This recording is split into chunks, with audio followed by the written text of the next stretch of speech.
This program is brought to you by Suffolk University.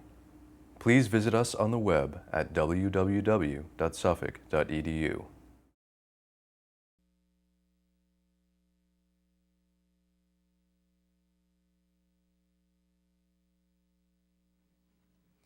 Welcome again, everyone, to the Ford Hall Forum. Thanks for joining us for that great film.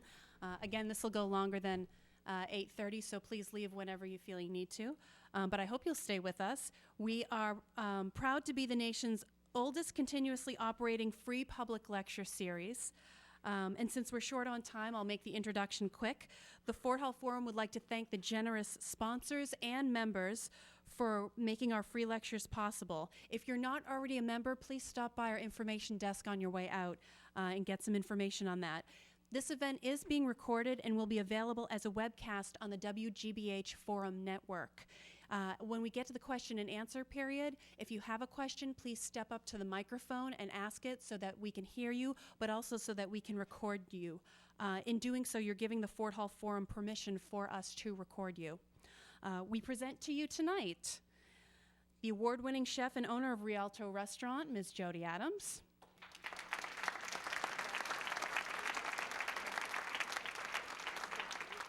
The president of the Boston Public Market, Mr. Donald Wiest.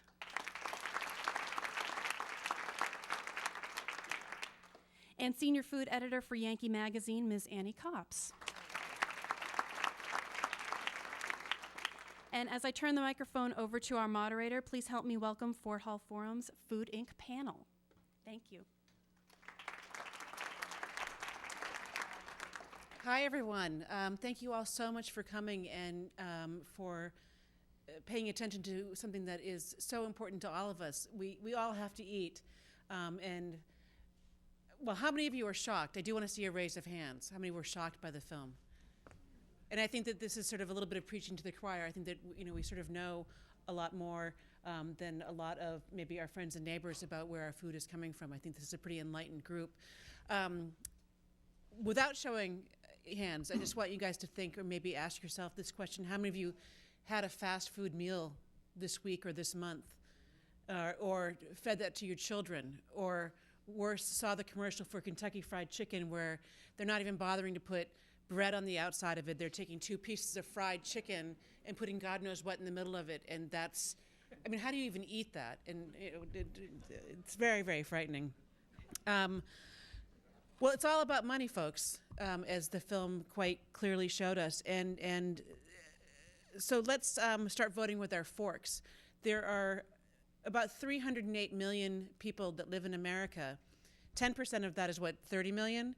If 30 million people, 10%, started making some demands of government and the industry and our supermarkets, 30 million people are going to make a change. We see what's happening with Walmart. We see what's happening with Stonyfield Farms, Gary Hirschberg's fabulous story. We can make a change. So as scary and frightening and disgusting in many parts as that film was, we can make a change. So, I think we should be shocked, but I think we can also feel a little bit empowered by all of that. That was definitely propaganda. It was aimed at influencing us with an attitude, to a very specific case or position. But I don't mind that they were manipulating me. I don't. I'm glad to be educated. The message is an important one, and Tyson and Smithfield Farm and Purdue and Monsanto declined to be interviewed for the film. They had an opportunity to speak back, so I think that that's important to also think about. I mentioned just how big our population is, and that just if every single one of us in this room did one small thing, it does change. This film was definitely about food at the national level and to a large extent at the global level, but I'm going to try and bring this to our local level. I think that maybe we can all get our heads around it a little bit more easily, which is why Jody and Don are here. And by the way, Jody and Don are on our team. And actually, if there's anybody who's not on our team, we would love to hear from you because I think it just makes the debate better.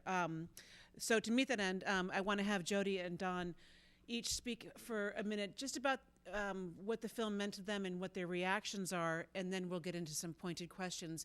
And if you have a question, please maybe write it down because we don't have a ton of time. And I will cut you off. I will start playing orchestra music like on the Academy Awards and whisk you right off stage. So first, Jody, hi, good to see you. Nice to see you. Yes, Jody and I have known each other for almost 30 years, and we work together in kitchens, but also in the public health field as well, on the national level with various conferences and concerns. So here you go, Jody Adams. Well, that's 30 years is 25 years. 25 years. 25 years, yes. And just anyway, but 25 years ago was a time when I first got into this business of working professionally in food. And it was very clear at that time that buying locally was what made sense. There were a lot of people who were talking. Frances Moore LaPay, for one. When I was in college, I remember going to hear her speak and talk about the health of the planet and the health and our personal health as well. It's a discussion that has been going on for a really long time. And what's shocking, I think, is to hear that in 50 years, how dramatically the industrial food system has changed, and yet we knew it. Some people knew it was actually coming. It's just that their voices couldn't be loud enough. And now we're at a crisis, and we have this fabulous, fun British guy coming over here and telling us we better wake up and get smart. Jamie Oliver is doing, what some Americans should have done a long time ago in terms of food for kids, because that's really what it comes down to at this point. It's the children and how we feed our children.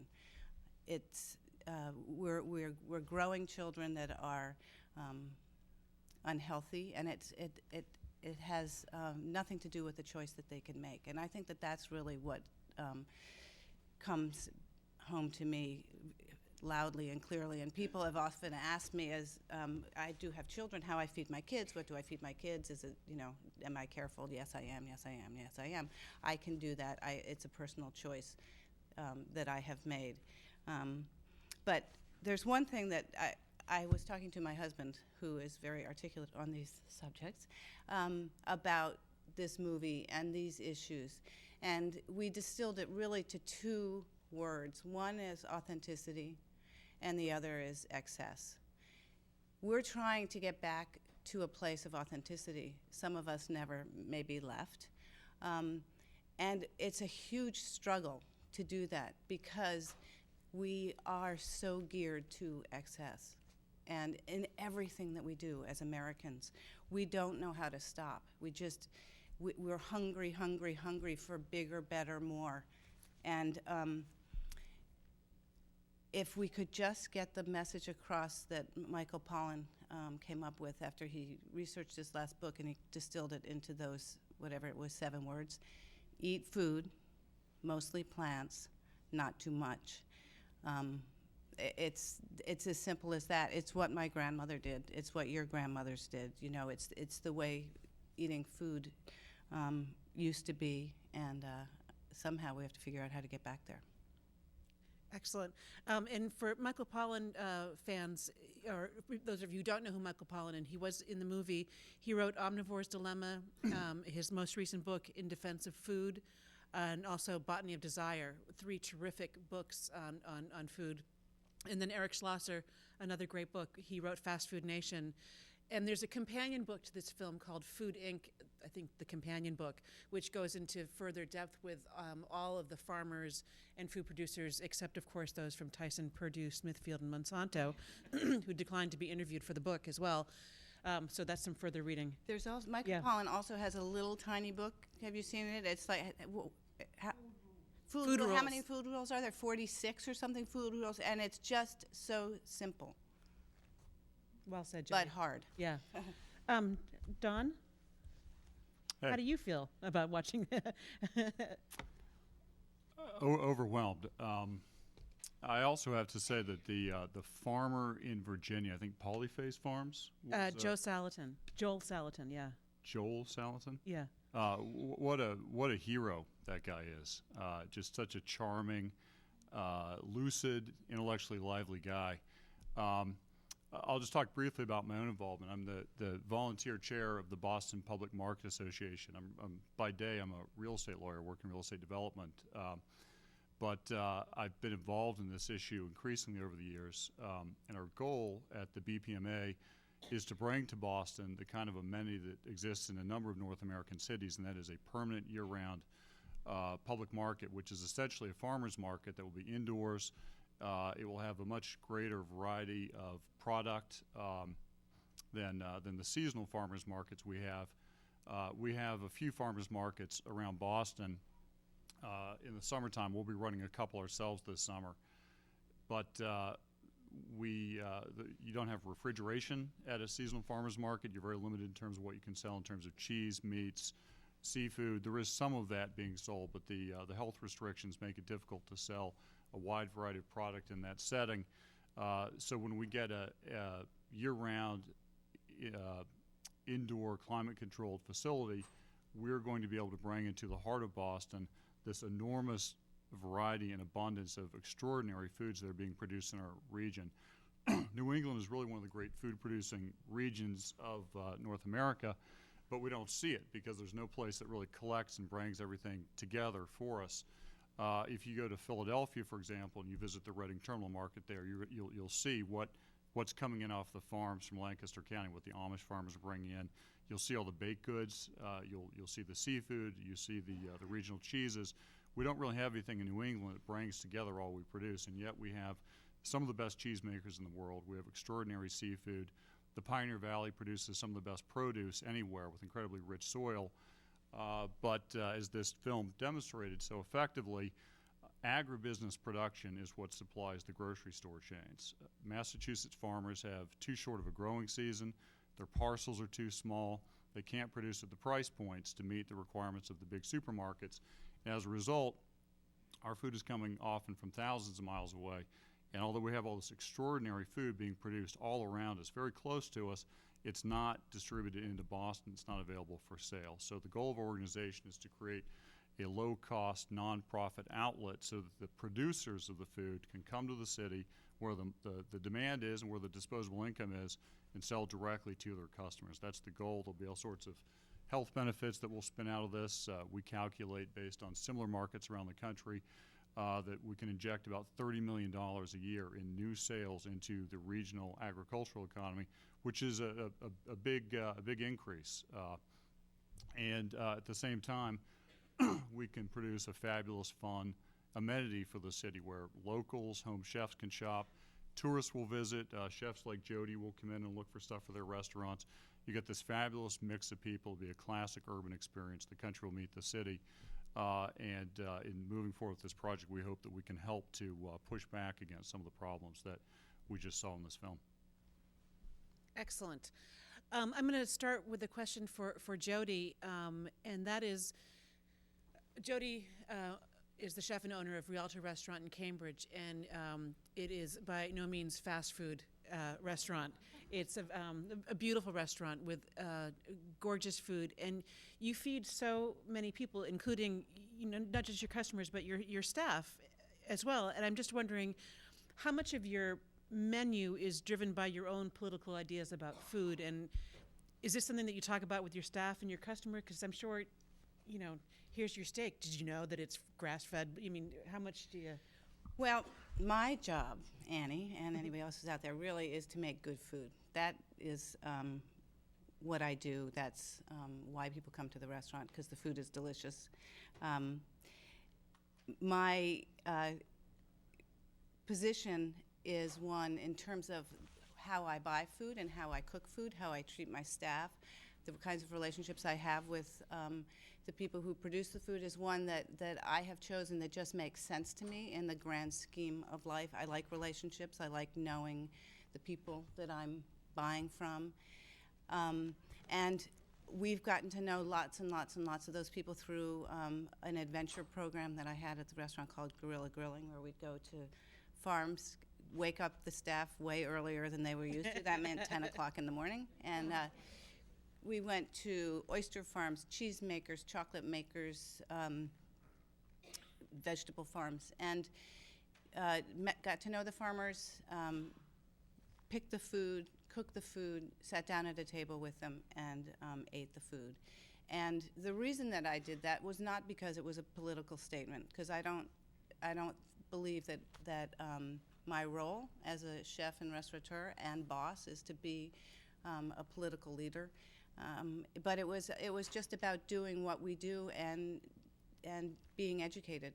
And as a result, the staff knows where their food comes from, and so they can talk to customers and they can tell them, you know, these oysters that we are serving you come from Duxbury, and they are handled with incredible care, and we saw how they're handled. And so it's knowledge rather than a political position. Don, the public market has been, it's getting closer and closer to becoming a reality. I'm wondering, how close are we, and what is your biggest challenge at that point? Is it government? Is it real estate? Is it the community? And what can we do to help us get this public market going? That's a great question. I got into this project because I work in real estate and I like to eat. And when you think about what it takes to get a public market in Boston, you know, this is a 400-year-old city. It's very densely developed. There aren't many parking lots like you find in a lot of big cities. And if you're looking for a building site, you're competing with a lot of highly capitalized local and national developers. And getting a space is a major challenge, not to be taken lightly in Boston. We're fortunate to have the support of Mayor Menino, who has been active in the local farmers market movement since he was a city councilor for Hyde Park. The BRA did a study, that's the city's development agency, that identified a potential site near Faneuil Hall, which up until the 1950s was actually the center of local food distribution in Boston before it became a sort of a kitschy tourist magnet. And the Boston Globe wrote an editorial recently calling for this particular building, which is the Haymarket Tea Stop building, to be given by the state for this use. And we are having a number of conversations with state officials about this. The model you see in other cities is typically this. Many of these facilities have some level of public involvement. Often the facility itself is a publicly owned building. Often these organizations are not charged rent. There's also often a capital subsidy to get them up and running. It's actually expensive. And as Jody knows, building out restaurants is a staggeringly expensive proposition. Even a very small, cheap restaurant can easily run $1 million. If we're going to build out a public market, we're going to have all sorts of plumbing, all sorts of wiring. We're going to have 50 to 75 little independent food entrepreneurs selling within a space, an interior space. And we're looking at sort of a $10 million project. So we expect it's likely we'll get a mixture of public and private funding. And but that said, given a long-term low-cost lease from a public authority and given a certain amount of startup funds, markets like these carry themselves economically on an operating basis. So we don't think this is going to be a subsidy. In fact, we think this is going to throw off a lot of cash into the local economy. But the basic challenges are get a site, get the money to build it out, and we think between some public support and some foundation partners, odds are relatively good. We'll have positive news to share in the next 6 months. One last thing I'll add is we're in the process of putting together a video that's going to feature a number of local folks giving a very distilled message about why a public market is important, what needs to happen to make it happen. And then we're going to try to make this video go viral. And it's going to have a little button where you can click and send an email to the governor. You can click and send money to us if you'd like to do that. And I just want to encourage everyone in this room, if you get this from one of your friends on email, send it around as much as you can. That will make a big difference. So it would be really terrific if this public market comes to fruition, and I think we'll all do our best to support it. Not necessarily your area of expertise, but then how do we also face the challenge of getting more local, seasonal, regional foods into our supermarkets? Do you have any thoughts on that? And do we have enough farmers and, shellfish collectors and cheesemakers and fishermen to make this happen? You know, the issue of capacity is an interesting one. All I can say is we're not nearly hitting it right now. Yeah. There's enormous untapped demand in Boston. The local agricultural sector has been growing by leaps and bounds in Massachusetts over the past decade. The number of seasonal farmers markets has gone from, I think, about 40 to north of 200 this summer. The demand is there, and so far the product has been there. One thing that we're asked a lot is, how are you going to sell year-round in New England? What are you really going to be selling in the cold winter months? And the answer to that is partly there's lots of stuff that's available year-round: cheese, seafood, meat, et cetera. That's not going anywhere. But increasingly, northeastern farmers are able to build greenhouses and extend the growing season. And our expectation is that within the next couple of years, there's not going to be that much fall off in the winter in terms of produce being available, which is a surprise to me, but it's something I've heard from a number of folks in the agricultural community. So we think in the short run, we can sell year-round, and we can show in downtown Boston there are tens of millions of dollars in sales to be had doing this. We expect also that we'll have a decent wholesale business to chefs who will find this much variety of product available in downtown Boston to be a real asset. And then the hope is that allows investment by farmers. They're able to increase their production, not to agribusiness levels, Right. but to somewhat greater capacity than today. And perhaps then we will see more supermarket penetration as well. Jody, what is the price, not just the actual per pound price, but also the price as far as customer satisfaction, flavor, the labor it takes to break down, say, commodity pork versus a local farmer's pig? I mean, I assume that if you buy from a local farmer, you're going to get the whole hog, as it were. You get the whole hog, yeah. Yeah. Or half of Sorry, that. I've been waiting all day for that joke.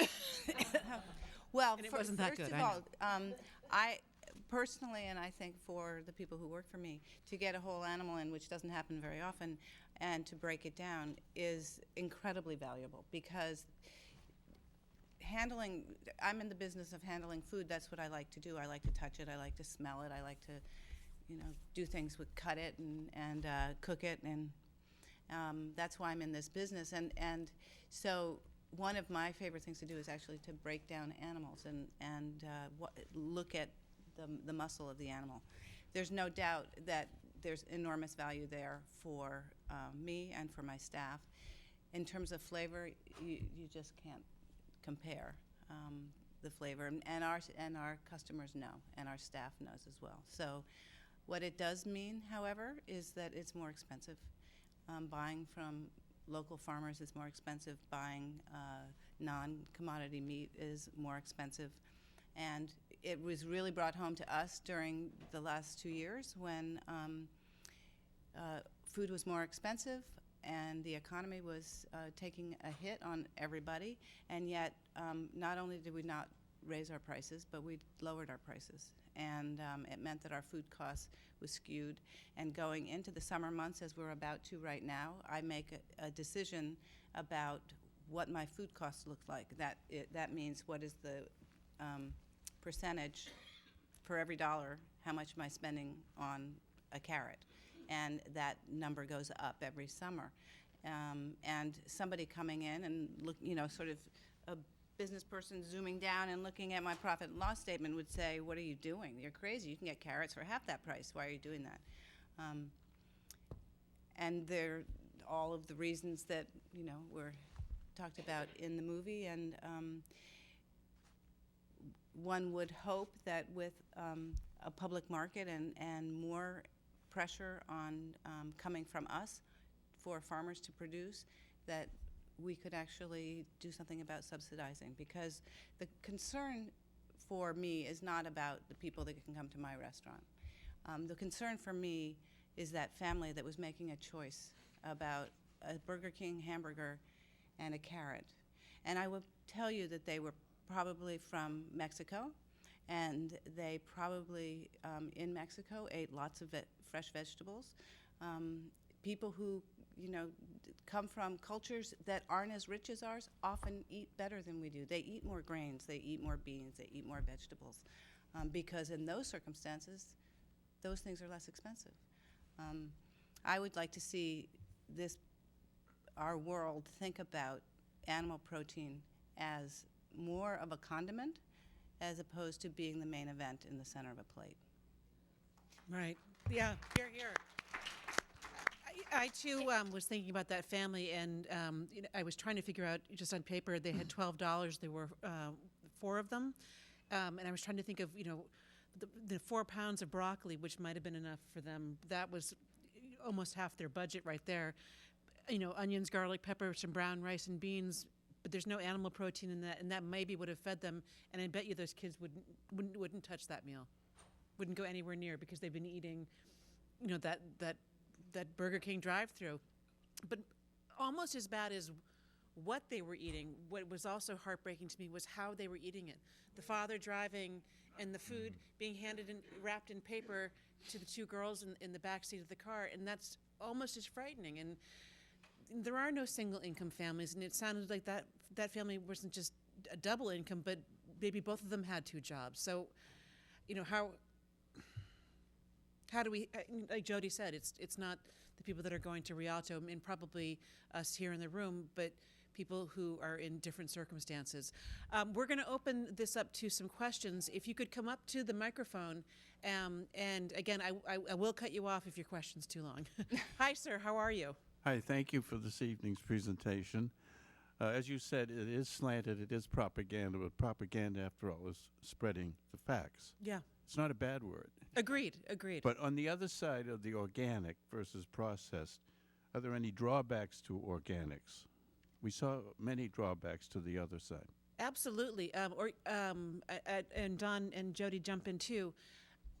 Personally, I think local, seasonal is our healthiest and first line of defense for healthy eating.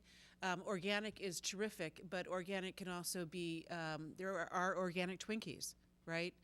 There are, the runoff from organic dairy farms into our water supply are almost as dangerous as processed chemicals. And so that, Jody, Don, do you have? I also think, the other side of that is organic labeling is a federal labeling system now, and you probably know lots more than I do, but I know for a lot of our farmers, small farmers, they've chosen not to be certified organic because the process is very long, intensive, and extremely expensive, and they have to document every move they make, and they just, don't have the labor to do that. So. Yeah, I'll second that point. I spend more and more of my life with farmers, which is great. They're wonderful, smart, resourceful people. Just as an aside, the guy at the end of the film has said, if you demand better food, we'll come up with it. We're resourceful people. It's very true. Anyway, Massachusetts has long been a leader in sustainable farming. A lot of farmers tell me that they, for the reasons Jody mentioned, don't pursue the organic certification, but there are a number of sustainable farming approaches that are probably more prevalent in Massachusetts, or not probably, they are more prevalent in Massachusetts than the technically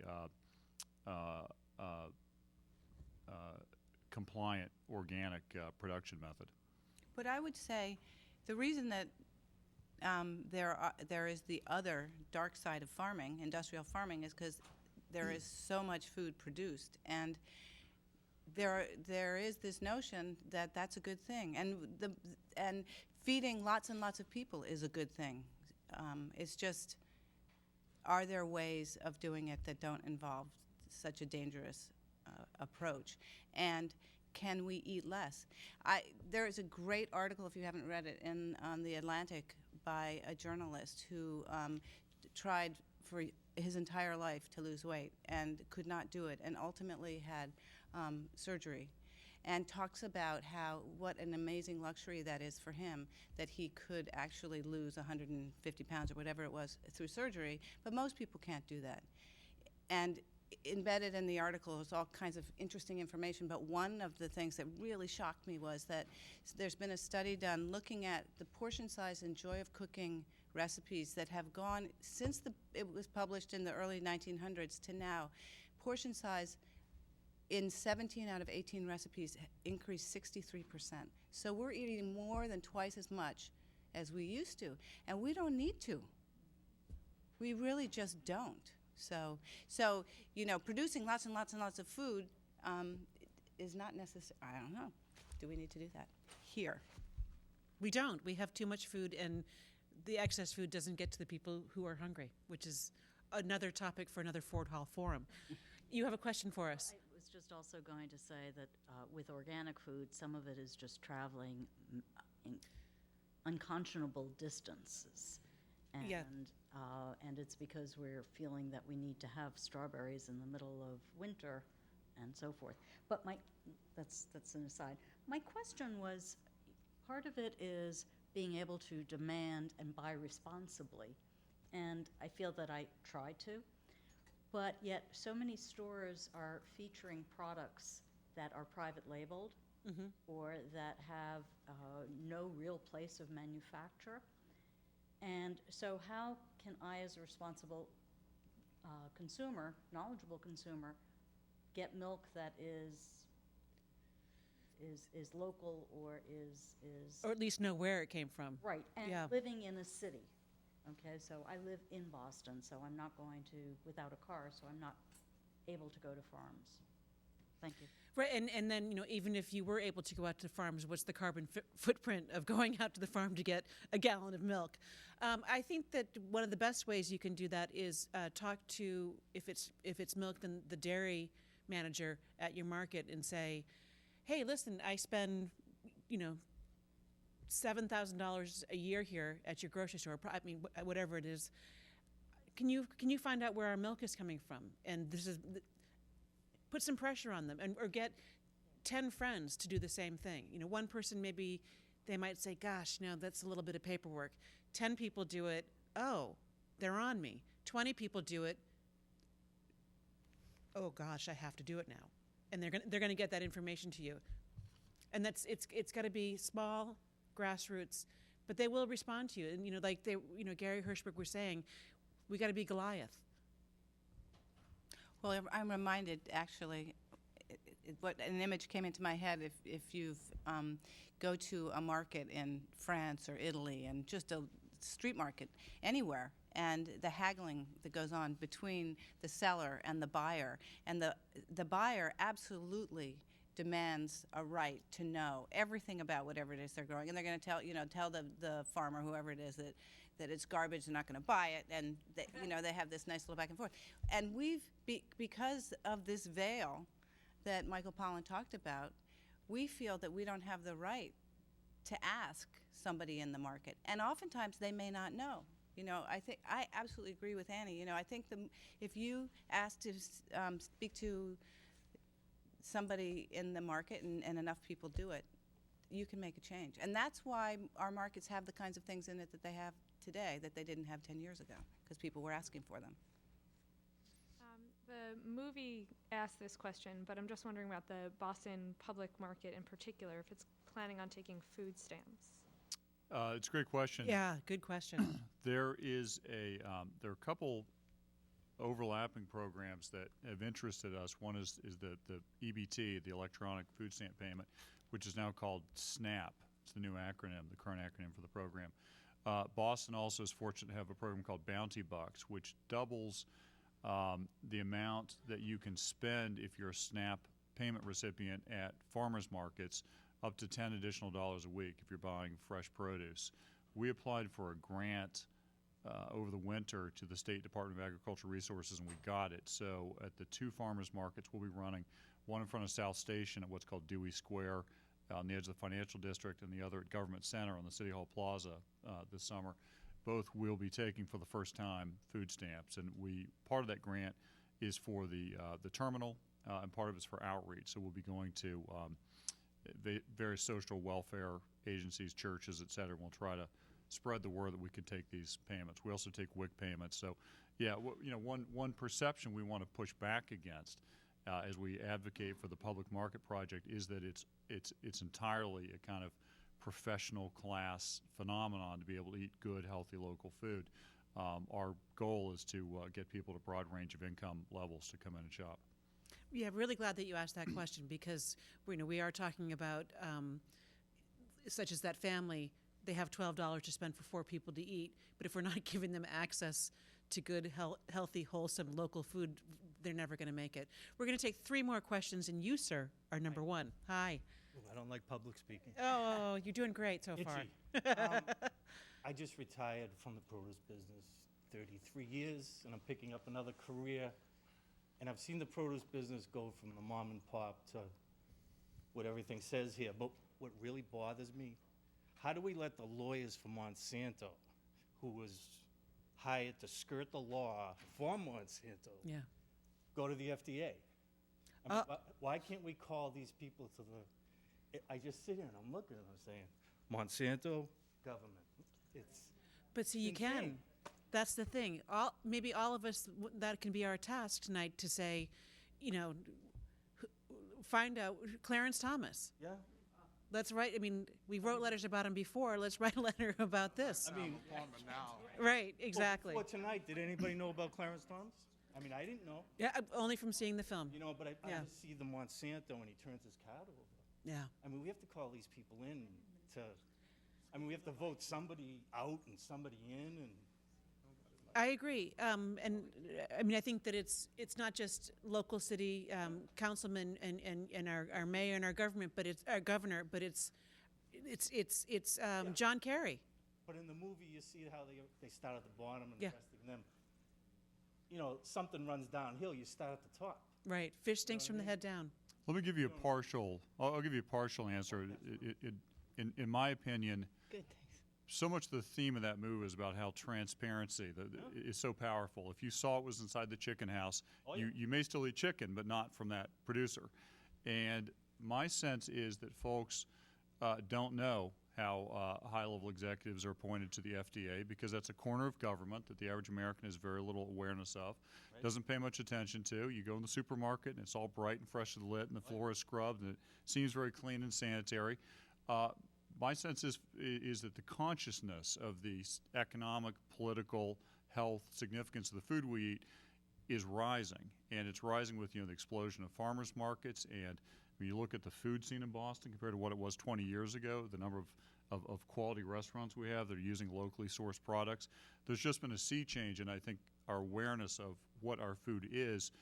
And so partly it's a movement that is just starting to ripen. And I think as it becomes a bigger issue that affects more people are thinking about, we're going to see a change in government. I mean, I can actually say Jody walks the walk because she I know Forever. who she does business with.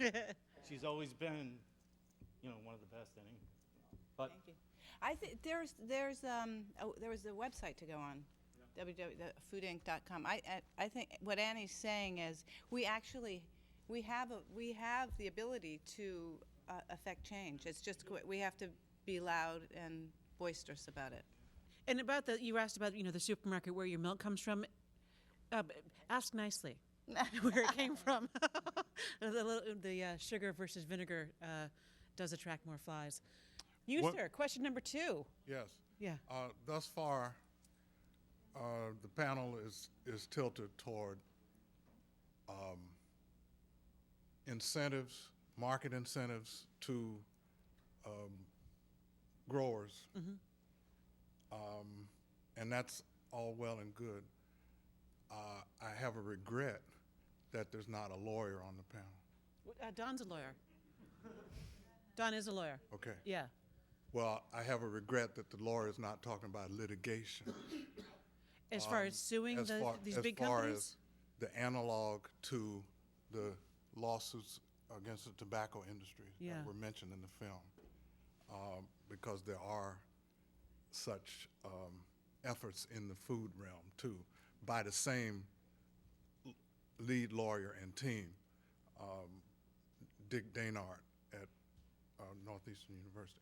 So the other question is, and that was that's a not terrific really not a point. question. Yeah.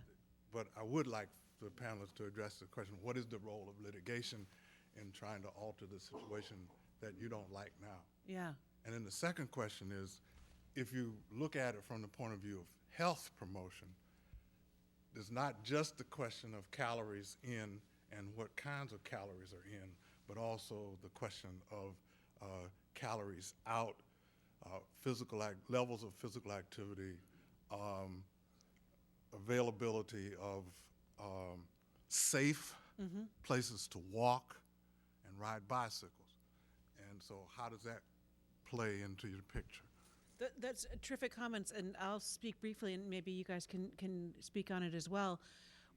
Don was talking about as much as $30 million coming into the bottom line of the Massachusetts coffers, which is fantastic. But I also think that the long-term effects of a better diet, whether it's eating locally and in season, where our cancer, obesity, and diabetes rates are going to plummet, and we'll be healthier. And I think that that's also something that affects our bottom line. Annie, I hate to interrupt, but I just want to say that it's almost 8:45, so we have to wrap up. So I guess if each of our speakers wants to wrap it up, that would be great.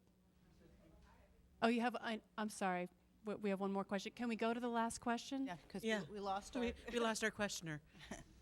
I just had an observation real quick. One of the things that disturbed me as much as the food, because I've read all the books, and my husband every day he's saying, what else can't I eat?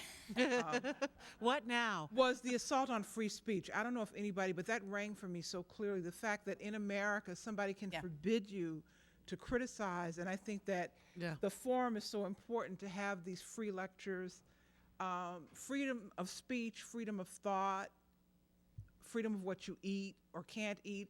It's very, very frightening, and that really just kept ringing for me, and I'm wondering if you all noticed that as well. Definitely noticed it. Jody and Don, how do you feel? The shocking about the photographs and the fact that she can't say anything negative. I don't understand. I'm not a lawyer, so I don't. Yeah, there's so many different things to say about this, but that would be an entirely separate lecture. I will just say in my own practice, the effect of resources on the outcome of disputes is night and day.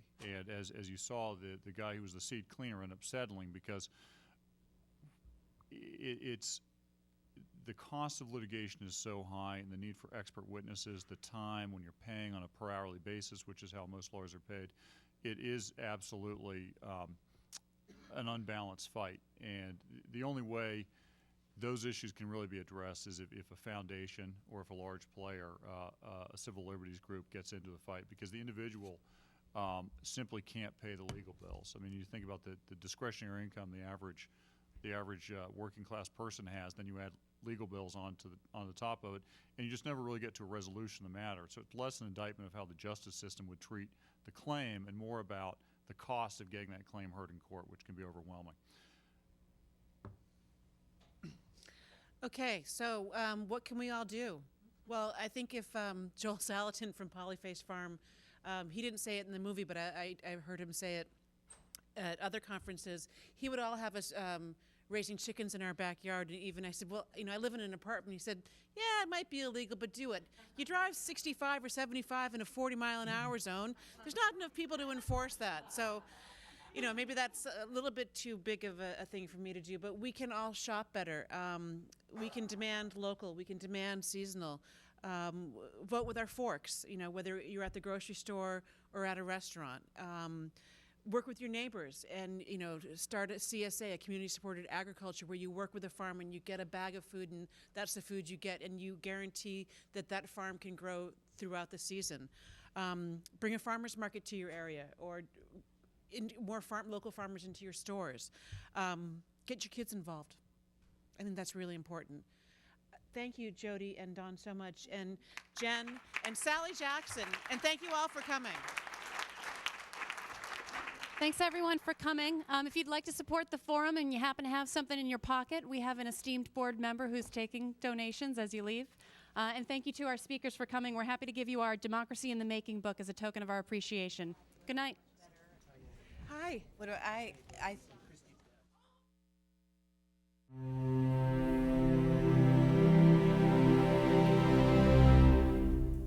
This preceding program was brought to you by Suffolk University. Please visit us on the web at www.suffolk.edu.